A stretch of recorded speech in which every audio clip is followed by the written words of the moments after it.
Shakib Khan of course on screen handsome dashing বলার বাইরে মনে হয় না শাকিব খান ছাড়া তুফান মুভিটা ইনকমপ্লিট। ওনার মুভির কোনো নেগেটিভিটি বলতে কিছু নাই আমার মনে হয় না। ফার্স্ট হাফ তো অস্থির, আর শাকিব খান অন স্ক্রিন অনেক জোস। এর আগেও যখন আমরা ওনার প্রিয়তমা দেখেছি খুব ভালো লেগেছে। লাগে উড়াধুরা, লাগে উড়া, এই গানটাই তো হিট। এর জন্য আমাদের টিজার দেখার কোনো দরকার পড়েনি। ডিরেক্টরও তো টিজার রিলিজ করেনি, কারণ এটা একটা সারপ্রাইজ ছিল। কোকিল গানটা এখনো আসেনি, বাট দুটা গানও এখনো আসেনি। সেকেন্ড হাফে মেবি দেখা যাবে। আর গানটা দিয়েই তো হিট করে ফেলছে আর কি, এটাই চমক ছিল আসলে। আর Shakib Khan of course on screen handsome dashing বলার বাইরে তুলনা নাই। গানটি এখন এসেছে না, এখন সেকেন্ড হাফে আসবে। অনেক জোস আর খুব সুন্দর গোছানো একটা স্টোরি। কারণ রায়হান রাফি স্যার এর আগেও সুরঙ্গটা ভালো ছিল, গোছানো স্টোরি ছিল। আর শাকিব খান তো আমাদের মেগাস্টার, ওনার তো আসলে স্ক্রিনে অফকোর্স একটা ড্যাশিং লুকস নিয়ে যখন হিরো আসে অফকোর্স আমরা তো দেখতে যাবই। চঞ্চল চৌধুরী অফকোর্স ব্রিলিয়ান্ট, ওনার কোনো তুলনা নাই।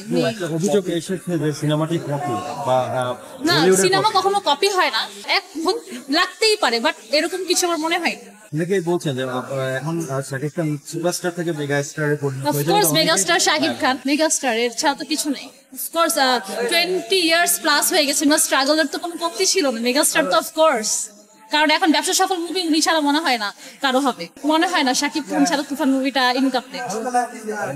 অফকোর্স এই যে আমরা যদি একটু জানতে চাই, মিমি চক্রবর্তী এবং শাকিব খান এবং চঞ্চল চৌধুরী এই তিনজনের ভিতরে সবথেকে বেস্ট, যদিও তাদের ক্যারেক্টার ভিন্ন ছিল, তারপরে পারফরমেন্স দিক থেকে বেস্ট। যার যার ক্যারেক্টার তারা একদম ফিট। শাকিব খান তো হিরো, উনার তো কোনো রিপ্লেসমেন্ট নাই। অনেক সময় হিরোইন রিপ্লেসমেন্ট হতেই পারে, কিন্তু এখন পর্যন্ত যা দেখলাম যে ঠিক আছে, এভরিথিং ফিট।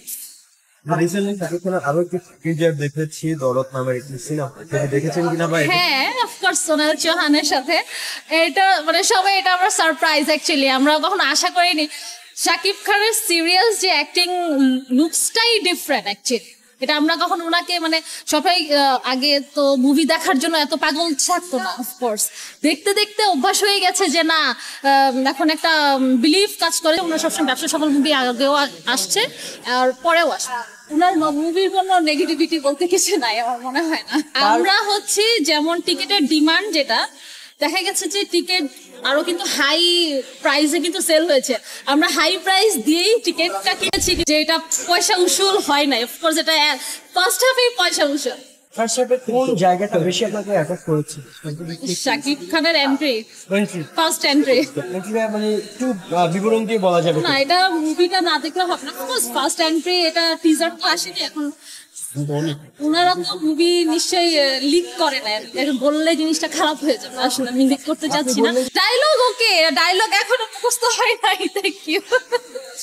বলেন যে কোনটার সাথে তুলনা করা যাবে না, সেক্ষেত্রে তামিল কিংবা অন্যান্য আলাদা আলাদা তার জায়গা করে নিয়েছে, ঠিক আছে। হ্যাঁ, মানে আমরা যদি জানতে চাই যে তামিল কিংবা অন্যান্য ভারতীয় তামিল মুভি, সালমান খান, ওইদিকে বলিউড সবকিছু অনেক সময় আমরাই নিজেরাই ওনাদের মুভি, কিন্তু ওনাদের কান্ট্রির দর্শকরাই কিন্তু সেম বলে, কিন্তু আসলে এরকম কিছুই না।